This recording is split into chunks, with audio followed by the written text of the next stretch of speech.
Hi students, how are you all. हाँ जी बच्चे, आप सब बहुत अच्छे होंगे। हमने पिछले सप्ताह चैप्टर ग्रामर चैप्टर 4 सर्वनाम के बारे में पढ़ा था। उसके अंदर हमने सर्वनाम किसे कहते हैं और सर्वनाम के कितने भेद होते हैं और एक एक भेद को बहुत अच्छे से एक्सप्लेन किया था। आज मैं थोड़ा सा और दोहरा के आपको बता रही हूँ, देन हम उसके बाद इसका बुक वर्क करेंगे। हाँ जी बच्चे, सर्वनाम किसे कहते हैं?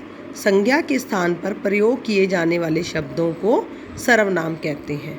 संज्ञा के स्थान पर प्रयोग किए जाने वाले शब्दों को सर्वनाम कहते हैं। अब हम इसकी बात करेंगे आगे। सर्वनाम के भेद। सर्वनाम के 6 भेद हैं। सबसे पहला पुरुषवाचक सर्वनाम, दूसरा निश्चयवाचक सर्वनाम, तीसरा अनिश्चयवाचक सर्वनाम, चौथा संबंधवाचक सर्वनाम, पांचवा प्रश्नवाचक सर्वनाम और छठा निजवाचक सर्वनाम। पुरुषवाचक सर्वनाम के आगे भी 3 पार्ट्स हैं, जिसके अंदर उत्तम पुरुष, मध्यम पुरुष और अन्य पुरुष। पुरुषवाचक सर्वनाम की जो डेफिनेशन है वो ये है कि वक्ता, श्रोता या अन्य। वक्ता, श्रोता या अन्य किसी व्यक्ति के लिए जिन सर्वनाम शब्दों का प्रयोग किया जाता है उसे हम पुरुषवाचक सर्वनाम कहते हैं। जो वक्ता है वो उत्तम पुरुष के अंदर आ जाएगा, जो श्रोता है वो मध्यम पुरुष के अंदर और जो अन्य है वो अन्य पुरुष के अंदर। सेकंड है निश्चयवाचक सर्वनाम। निश्चयवाचक सर्वनाम पास या दूर पड़ी कोई भी चीज़ जिसके लिए हम कंफर्म हों कि ये चीज़ हमारी ही है, तो उसे हम निश्चयवाचक सर्वनाम कहते हैं। यह किताब रोहित की है तो रोहित की ही है। यह बोतल मेरी है तो मेरी ही है, तो इसके लिए हम श्योर हैं, हम कंफर्म हैं, तो ये निश्चयवाचक सर्वनाम है।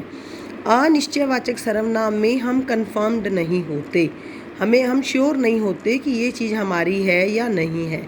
इसका एग्ज़ाम्पल भी बहुत अच्छा है कि बाहर कोई खड़ा है तो कोई कौन खड़ा है ये हमें नहीं पता है, तो इसीलिए इसको हम अनिश्चय में लेते हैं। हमें पता नहीं है, हम श्योर नहीं है। संबंधवाचक सर्वनाम के अंदर संज्ञा या सर्वनाम के शब्द दूसरे शब्दों के साथ संबंध प्रकट करते हैं। जैसे जो करेगा सो परेगा, जैसी करनी वैसी करनी, जो बीजोगे वही काटोगे। तो इस तरीके से संबंधवाचक सर्वनाम के अंदर जो, सो, जैसी, वैसी आदि प्रकट होता है।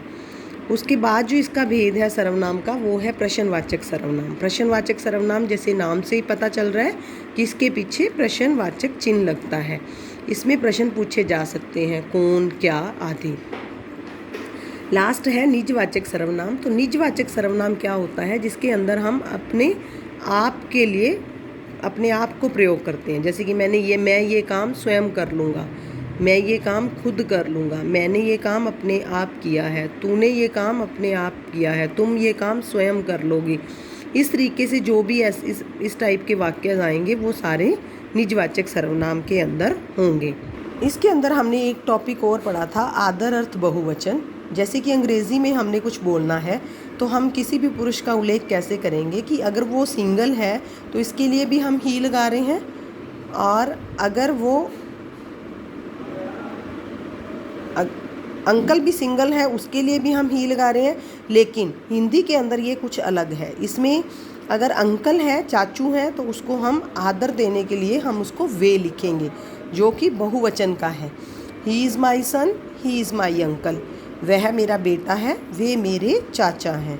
तो हम वे को बहुवचन सर्वनाम कहते हैं। लेकिन ये यहाँ पे आया ये एक व्यक्ति के लिए है, तो इसका अर्थ है कि हमने इसको आदर अर्थ बहुवचन के अंदर लिया है। तो आओ पाठ दोहराएं के कुछ पॉइंट्स मैं बोल रही हूँ, उसके बाद हम इसका बुक वर्क करेंगे।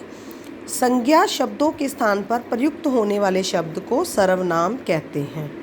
सेकंड पॉइंट, मैं, तुम और वह पुरुषवाचक सर्वनाम है। मैं किस में आ जाएगा? उत्तम पुरुष के अंदर। तुम किस में आ जाएगा? मध्यम पुरुष के अंदर।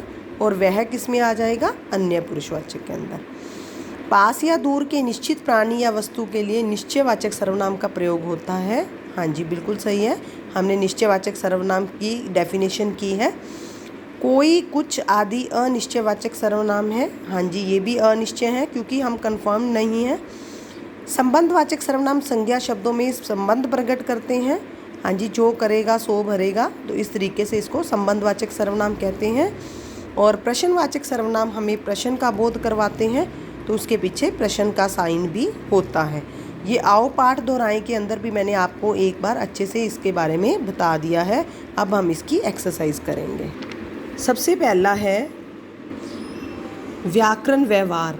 इसका अभ्यास कार्य, जो सबसे पहला इसका टॉपिक है वो है सही शब्द चुनकर वाक्य पूरे करो। तो क पाठ है डैश 10 बजे आऊँगी, डैश कितने बजे आओगे। आपको वैसे तो ऑप्शन दिए हैं, लेकिन इसको आप खुद से भी फिल कर सकते हो कि मैं 10 बजे आऊँगी, तुम कितने बजे आओगे। तो इन दोनों के अंदर क्या आएगा, मैं और तुम, दो इसमें फिल होंगे क्योंकि 2 फिलअप्स दिए हुए हैं। मैं 10 बजे आऊँगी, तुम कितने बजे आओगे।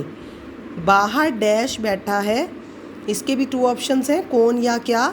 तो क्या तो नहीं आ सकता, तो इसीलिए इसका ऑप्शन आंसर क्या आएगा, बाहर कौन बैठा है। डैश चिल्लाएगा उसको दंड मिलेगा, जो चिल्लाएगा वह जो कौन। 3 आपको ऑप्शंस दिए हैं, तो इसके अंदर जो बन रहा है वो क्या है, जो चिल्लाएगा उसको दंड मिलेगा, तो ये संबंधवाचक में आ जाएगा। वह काम तुम्हें डैश करना चाहिए, वह काम तुम्हें खुद करना चाहिए, खुद। तो ये क्या है, निजवाचक के अंदर। यह काम डैश किया है, यह काम किसने किया है, पीछे इसके प्रश्नवाचक चिन्ह है। यह काम किसने किया है, तो ये प्रश्नवाचक सर्वनाम है।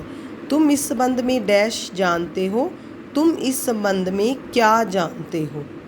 तो इसके पीछे भी प्रश्नवाचक आ जाएगा। डैश क्या कर रहे हो, तुम क्या कर रहे हो, पीछे क्वेश्चन मार्क का साइन है, तो प्रश्नवाचक सर्वनाम।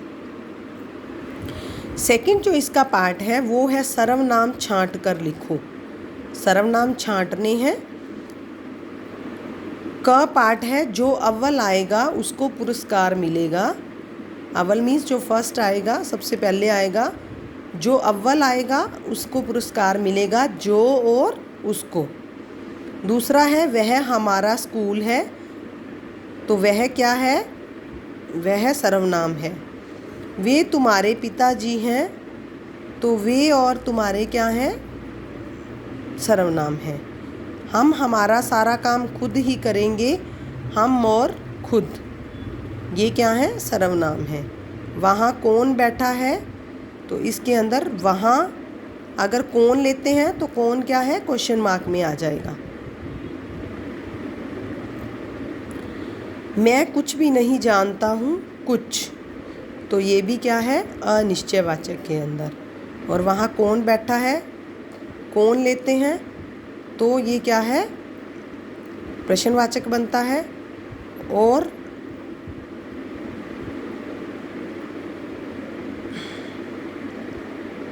उसके बाद इसका थर्ड पार्ट है। थर्ड पार्ट में निम्नलिखित वाक्यों में से सर्वनाम शब्द छांटो एवं उनके भेद भी बताओ। क पार्ट है मैंने तुम्हें नहीं उसे बुलाया है, मैंने और उसे, तो ये आ जाएगा पुरुषवाचक सर्वनाम। जिसकी लाठी उसकी भैंस, ये आ जाएगा संबंधवाचक। गांधी जी अपना काम स्वयं करते थे, स्वयं को लगा के निजवाचक। इसका भेद भी बताने हैं साथ में। देखो तो बाहर कौन खड़ा है, प्रश्नवाचक। मुझे गाना नहीं आता, मुझे को लगाकर उत्तम पुरुष। नेक्स्ट इसका पार्ट है बच्चे, नीचे लिखे वाक्यों में कोई अथवा कुछ का प्रयोग करते हुए रिक्त स्थानों की पूर्ति कीजिए। बाहर जाकर दरवाज़ा खोलो, शायद डैश आया है, शायद कोई आया है। ख पार्ट है डैश न डैश बात तो ज़रूर है, कोई ना कोई बात तो ज़रूर है। ग पार्ट अगर डैश दरवाज़ा खटखटाए तो पहले उसका नाम पूछ लेना। अगर कोई दरवाज़ा खटखटाए तो पहले उसका नाम पूछ लेना। मुझे खाने के लिए डैश चाहिए, मुझे खाने के लिए कुछ चाहिए। पानीपत में डैश महत्वपूर्ण लड़ाइयाँ हुई, पानीपत में कुछ महत्वपूर्ण लड़ाइयाँ हुई। तो बच्चे ये क्वेश्चन नंबर 4 था। कोई और कुछ का प्रयोग करते हुए हमने रिक्त स्थान भरे हैं। आगे है प्रश्न के चारों उत्तरों में से सही उत्तर चुनो, उसका उत्तर खाने में लिखो। फर्स्ट है कौन सा असली बहुवचन है? वे आदमी, वे मकान, ये सज्जन। और लास्ट ऑप्शन है रमेश जी आप। तो इसके अंदर कौन सा असली बहुवचन है? वे आदमी। कौन सा वाक्य सही है? तुम ये काम आप करो। कौन आदमी आया था? वह बीमार है। वे मेरा अंकल है। मैं कोई नहीं जानता हूँ। जो ख, ग और घ है इसकी कोई सेंस नहीं बन रही है वाक्य की। तो फर्स्ट जो क है वो इसका आंसर सही है। तुम ये काम आप करोगे।